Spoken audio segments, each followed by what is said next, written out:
The hottest and loosest race of the year has just finished about 2 hours ago because it took me ages to write the script, and we're left burnt, very, very tired, extremely warm, but very satisfied because that was a very exciting race. So usually in these videos we like to go, we'll hike back up the track, we'll check out this section, but I want to do something a little bit more mundane and boring, but also quite important as that bus gets really impatient. The logistics for this World Cup were a bit of a show. To explain the premise of exactly what was going on, the track used to finish at the bottom of the hill. They're developing property there, so there's no space for the finish area or the pits or anything like that. So they're like, I know, great idea. We'll move the track to the top of the hill, to the very top. And they built an excellent track, a really good track, really fast, really exciting, huge jumps, some technical bits. It was a good track, but at the finish, there's no room. There is no room. And the main pit area is 4 kilometers that way. Now, just to give you an idea of why that is not great, just in case that sounds reasonable, when you come down off the hill, maybe you've had a puncture or something. Oh, hello. Hi guys. Hi. Yeah. There that. This is what it's been like all week. This is literally, we pitted there. Look at the chair.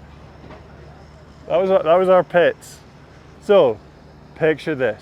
You've just come down from a practice run. You've had a mechanical. Well, gonna need to fix it. Well, I'll go back to the pits.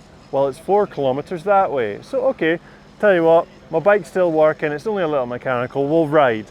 Okay, that's fine, downhill for a bit, but then there's a huge climb, huge climb. It's gonna take you about 20 minutes in this sweltering heat. You're gonna get there, you're absolutely cooked, you're sweating, get your bike fixed. You've just wasted half an hour, 45 minutes, back up, maybe get a couple runs in, and you're gonna run out of time. And there's like some temporary pits and all sorts of stuff, and it's single lane, there's buses going each way, and there's no one controlling the traffic. No one's controlling the traffic, so they meet in the middle, there's a traffic jam, it takes about half an hour to get back to the pits. And they're like, don't worry, we're going to put some more buses on and there'll be shuttles and stuff. Yeah, they don't stop where the pits are. And as a team, it's been a struggle, this one. It's been really, really challenging, and it feels like they've made some very, very large miscalculations on how things are going to work. So hopefully someone that was part of organising, hopefully you're getting lots of feedback on how to not have this happen again, because this was really challenging, not only for teams but for spectators. Anyway, I'm being really negative at this race, really negative. Let's focus on something positive. So let's talk about the riding. So let's start off with the junior women. Phoebe Gale, she's coming into her own this year, so she won at the last round, she won again at this round.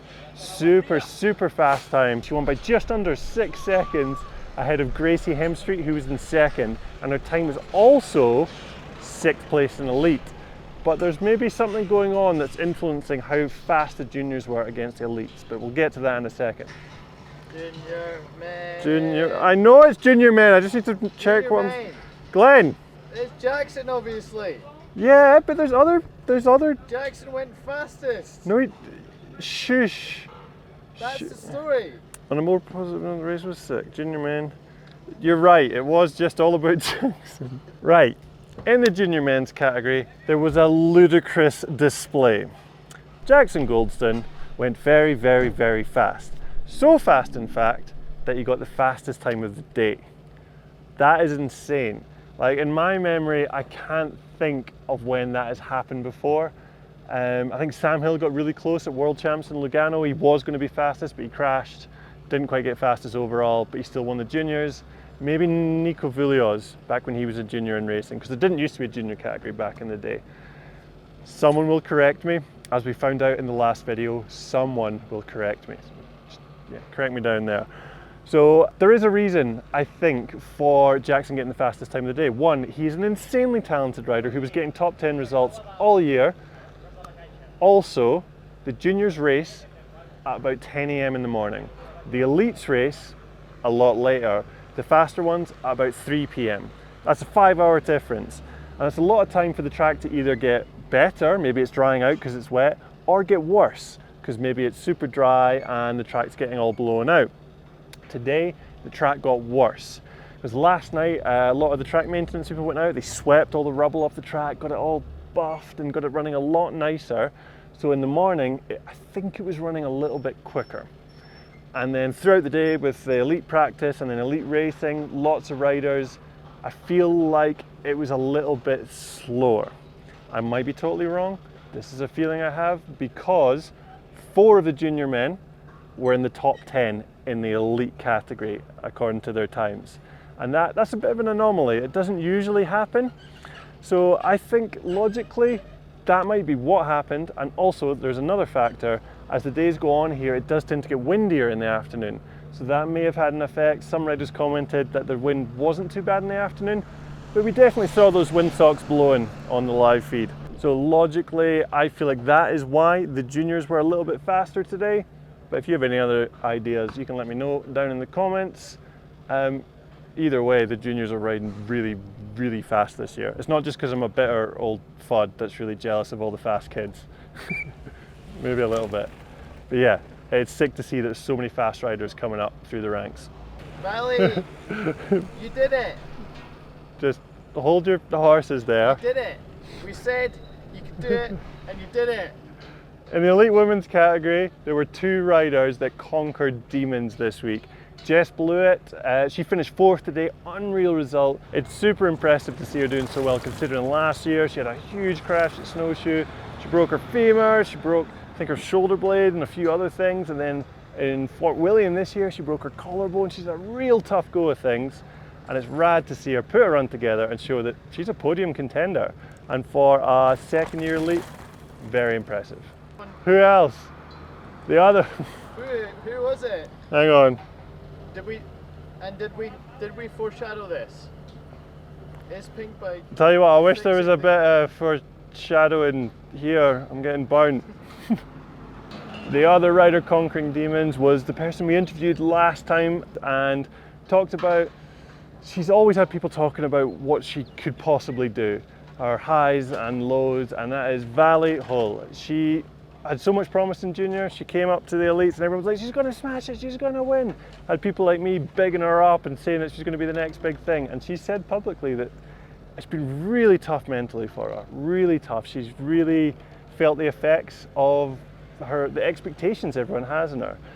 And I don't know if I'm speaking for everyone, but I hope I am, in that there is no rush. There's no pressure from us. We don't care what you do and what you get up to and if you crash or anything like that. We just really enjoy watching your racing, and when you do well, like winning by 3.5 seconds like you did today, it's just rad. It's so cool to see. We're all super happy for you. Just maybe stop reading comments. Comments are nasty. In a similar theme of comment sections affecting people's mental health, Aaron Gwynn has been getting a lot of stick over the past few years. Oh, when's he going to retire? Oh, is the intense team just his retirement plan? Oh, he's over the hill. And whenever anyone has asked me what Aaron Gwynn is up to, I've said, just wait. He's got a very good result in him yet.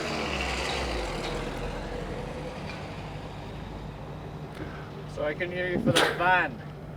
But I've always said, when anyone ever asks, Gwynn's still got it. He's got to figure something out, but I reckon he's still got a win in him yet. Well, he didn't win this weekend, but he got pretty close. So Aaron Gwynn, 4th, 2 and a bit seconds back.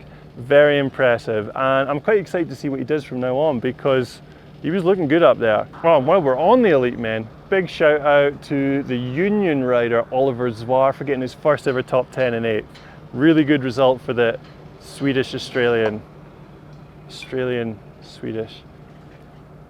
That guy. He did really good, which was really sick to see. And also, shout out to Luke Mears-Smith, the propane rider from Australia. He got another top 10 this year. He's really proven himself to be one of the fastest riders in the world this year. And it's rad to see him getting consistent results. And also to Andreas Kolb. He has had a breakout year this year. He's had his 2nd podium now with a 5th place. He's had rad results at Crankworks, other places at CR. European Championships, thank you camera guy. And yeah, he's on a tear this year, so I wouldn't be surprised to see him getting another podium and having a really good overall finish. And finally, Loris Vergier's done it. all year. He was green with envy, seeing all his competitors getting podium results. He couldn't quite do it, so he just embraced it. He coloured himself in green, bike green, got on it, rode it really fast.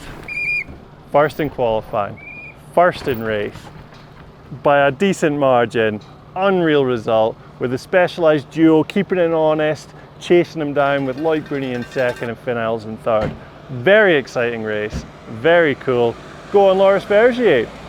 I think we'll see him win another one this year because he looks like he's on form. And that is it from here in Andorra. I'm gonna go and lather myself up in some kind of aloe vera lotion. We're gonna walk the 86 miles back to our van, try and not die from heat exhaustion and get this edit out. And if we got the edit out, you gotta give us a thumbs up for not dying. I mean it. Walking down the street, and it's only me and I walk alone. Walking with me, can't remember the words, I'm walking alone. Singing 1, 2, 3. Oh, my legs are burnt and I'm walking all alone. Ow. Mr. Hitler has done it. Look at him. Look at the big beautiful bastard. Oh, there's stuff in there. Get in the front. Look at him. The people's champion. Come here, Hal. Oh. It's been a big week. It's been a big Oh, week. it's been a week. You're not wrong.